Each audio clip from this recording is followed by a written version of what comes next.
వచ్చేసింది ఆది శ్రావణం షాపింగ్ అంతటికి అతిపెద్ద కేజీ సేల్ తో పాటు up to 61% of 1+1 offers, combo offers ఇంకా మరెన్నో. CMR shopping mall. ఎగువ నుంచి వరద ప్రవాహం పెరుగుతుండటంతో జూరాల ప్రాజెక్టు గేట్లను ఎత్తారు అధికారులు. 10 గేట్లను లిఫ్ట్ చేసి నీటిని దిగువకు విడుదల చేశారు. ఈ సీజన్లో తొలిసారి జూరాల ప్రాజెక్టు గేట్లు తెరుచుకున్నాయి. దీంతో శ్రీశైలం వైపు కృష్ణమ్మ పరుగులు పెడుతుంది. జూరాలలో 10 యూనిట్లలో విద్యుత్ ఉత్పత్తి చేస్తూ దిగువకు నీరు విడుదల చేస్తున్నారు.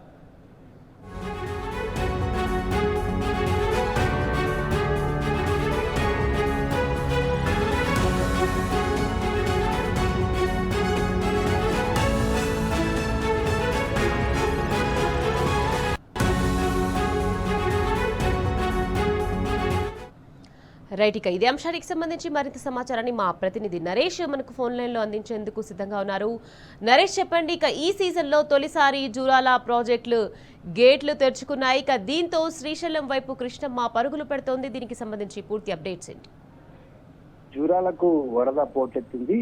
ఎగువన ఉన్నటువంటి ఆల్మట్టి నారాయణపుర ప్రాజెక్టుల నుంచి 1,00,000 క్యూసెక్ల వరద ప్రవాహం వదలడంతో జూరాల ప్రాజెక్టు వద్ద వరద ప్రవాహం క్రమక్రమంగా పెరుగుతుంది. నిన్న సాయంత్రం ఆల్మట్టి ప్రాజెక్టు నుంచి 1,10,000 క్యూసెక్ల నీటిని విడుదల చేస్తూ ఉన్నారు. దిగువన ఉన్నటువంటి నారాయణపుర ప్రాజెక్టు నుంచి కూడా 1,20,000 క్యూసెక్లు విడుదల చేయడంతో జూరాల ప్రాజెక్టుకి పెద్ద ఎత్తున వరద ప్రవాహం వచ్చి చేరుతుంది. ప్రాజెక్టు వద్ద ప్రస్తుతానికి ఇన్ఫ్లో 91,000 క్యూసెక్కులుగా ఉంది, అవుట్ఫ్లో 81,000 క్యూసెక్కులుగా ఉంది.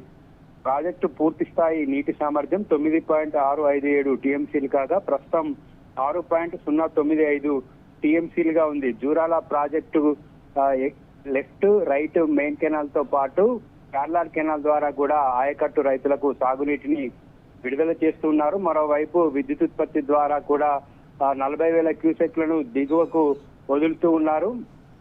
జూరాల ప్రాజెక్టు మీద ఆధారపడి ఉన్నటువంటి కోయిల్ సాగర్, నెట్టెంపాడు, భీమా ఫేజ్ 1, ఫేజ్ 2 ఎత్తిపోతల పథకాలకు సంబంధించి కూడా మోటార్లను ఇప్పటికే ప్రారంభించి నీటిని ఆయా రిజర్వాయర్లలోకి ఎత్తిపోస్తూ ఉన్నారు.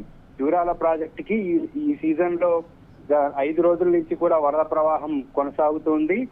గతంలో ఎప్పుడూ లేనటువంటి విధంగా జూలై 30వ తేదీ నాటికి గేట్లు ఎత్తారు.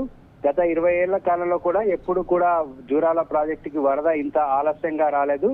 గత ఏడాది మే చివరి నాటికే జూరాలకు వరద ప్రవాహం వచ్చింది. దాదాపుగా ఈసారి 65 రోజులు ఆలస్యంగా జూరాలకు వరద ప్రవాహం తాకింది. జూరాల 10 గేట్లు ఎత్తి దిగువకు నీటిని విడుదల చేస్తుండటంతో శ్రీశైలం వైపు కృష్ణమ్మ పరుగులు పెడుతుంది. ఈ సీజన్ లో చాలా ఆలస్యంగా వరద వచ్చినప్పటికీ కూడా రైతాంగం అంతా కూడా ఇప్పటికే సాగు పనుల్లో బిజీ అయ్యారు. నిన్న నుంచి కూడా ఆయకట్టు రైతులకు సాగునీటిని విడుదల చేస్తున్నారు. వరద ప్రవాహం మరింతగా పెరిగేటటువంటి అవకాశం ఉన్నట్లుగా తెలుస్తుంది. మరోవైపు భీమా నుంచి కూడా జూరాలకు వరద ప్రవాహం రేపటికి చేరుకునేటటువంటి అవకాశం ఉంది. భీమా నది నుంచి కూడా 60,000 క్యూసెక్ల ఇన్ఫ్లో జూరాలకు రేపటికి వరకు వచ్చేటటువంటి అవకాశం ఉంది. ఎగువన ఉన్నటువంటి సంగతి బ్యారేజ్ నుంచి 60,000 క్యూసెక్లను నిన్న సాయంత్రం నుంచి కూడా వదులుతూ ఉన్నారు. ఆ వరద రావడానికి కొద్దిగా టైం పట్టేటటువంటి అవకాశం ఉంది. ఆ వరద ప్రవాహం కూడా కొనసాగితే 1,50,000 పైగా క్యూసెక్ల వరద జూరాలకు వచ్చేటటువంటి అవకాశం ఉన్నట్లుగా కూడా అధికారులు అంచనా వేస్తున్నారు. కొంత ఆలస్యమైనప్పటికీ కూడా కృష్ణా బేసిన్ లో పెద్ద ఎత్తున వరద ప్రవాహాలు నమోదు కావడం పట్ల ఆయా రైతాంగం అంతా కూడా ఆనందాన్ని వ్యక్తం చేస్తూ ఉన్నారు. Right, thank you Naresh.